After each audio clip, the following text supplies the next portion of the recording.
नमस्कार, मैं लेखा। जैसा कि आप सबको मालूम है, हमारी मिशन सुनो नहरों की पुकार 2 साल 7 महीने से ज्यादा हो चुके हैं। जैसे कि हमने आह्वान किया था, अपील की थी सब लोगों से, जो हमारा अष्टमी, नवमी और दशमी जो हमारी अपील रहती है नहरों पे खड़े होने की। तो आज हमारे साथ जुड़े हैं पुजारी जी मंदिर से, तो आइए उनसे बात करते हैं। नमस्कार। नमस्कार जी मैडम। आपका नाम? मेरा नाम पंडित जयप्रकाश त्रिपाठी है। मैं शुगर मिल कॉलोनी सोनारिया चौक पे रहता हूँ। हाँ जी। तो सर, आप क्या अपील करना चाहेंगे यहाँ पे लोगों से, और यहाँ पे आप किस तरह की लोगों को सजेशन देना चाहेंगे? मैं जनता से, पूरी जनता से यही अपील करना चाहता हूँ कि आज से ये शपथ लें कि हम चलते हुए नहर में, चलते हुए जल में कोई भी ऐसी चीज नहीं डालेंगे, चाहे वो हम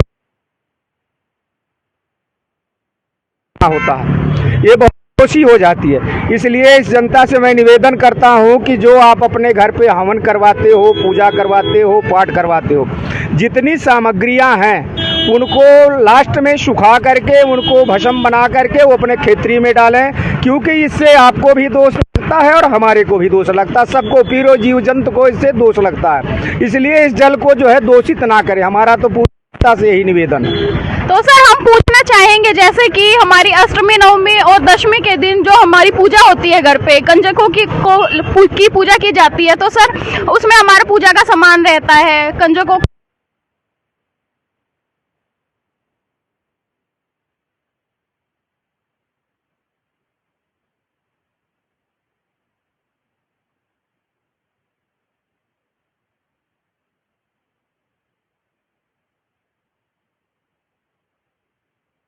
निमित्त फिर ग्रहण कर लें प्रसाद के निमित्त, क्योंकि कोई भी वस्तु अगर हम माँ को अर्पण करते हैं तो वो प्रसाद हो जाता है।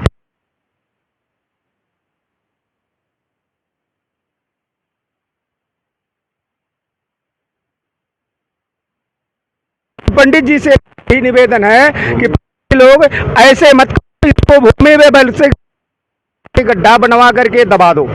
हमारा तो सभी ब्राह्मणों से, सभी भाइयों से, सभी बहनों से, सभी माताओं से यही निवेदन है कि इस जल को दूषित ना करो। अगर आप जल के दूषित कर रहे हो तो सबसे बड़ा पाप इसमें यही है। उस यज्ञ का कोई फायदा नहीं है जिससे जीव को, किसी भी जीव को हानि पहुंचे। धन्यवाद सर। ओके, हमारे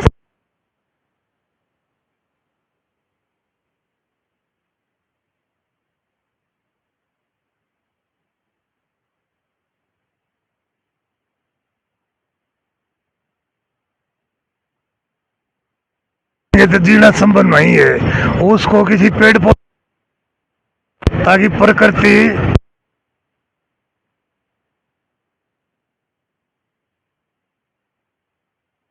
तो जानते हैं सर से। सर क्या कहना? देखिए, पाप और पुण्य के लिए ये जो हम यहाँ पर करते हैं, ये दोष लेते हैं। पुण्य क्या है? जो दूसरों के कल्याण के लिए कार्य करते हैं वो पुण्य है, और पाप क्या है? जो दूसरों को हानि पहुंचाते हैं वो पाप है। तो यहाँ तो ये जो हम जल में ऐसे पन्नी के साथ में वो जो मटेरियल डाल रहे हैं बचा खुचा, उससे क्या है, माइक्रो जो प्लास्टिक है वो आगे जा करके हमारे शरीर में प्रवेश करती है हमारे नलों के माध्यम से।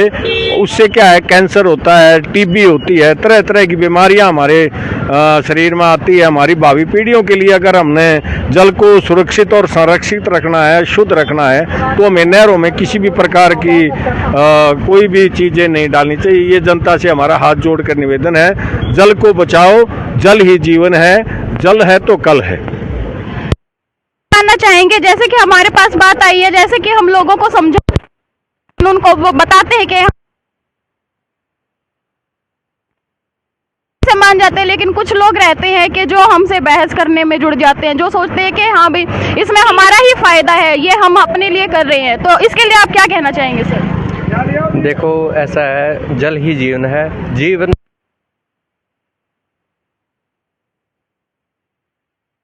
अगर ये नहीं सुरक्षित रहा तो आपका आने वाला कल और हमारा भी कल बेकार है।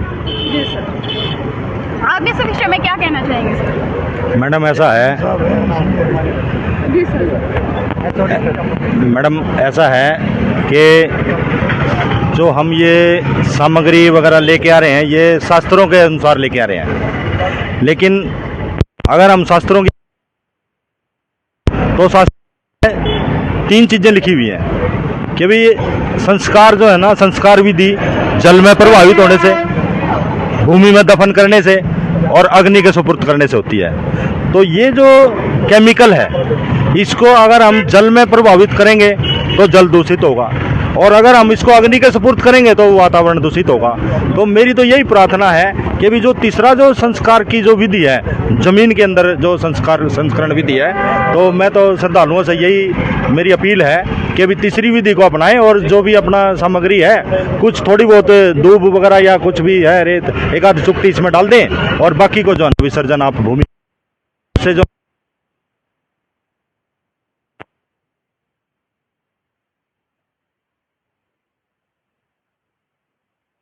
लोगों को अच्छा सुझाव दिया है।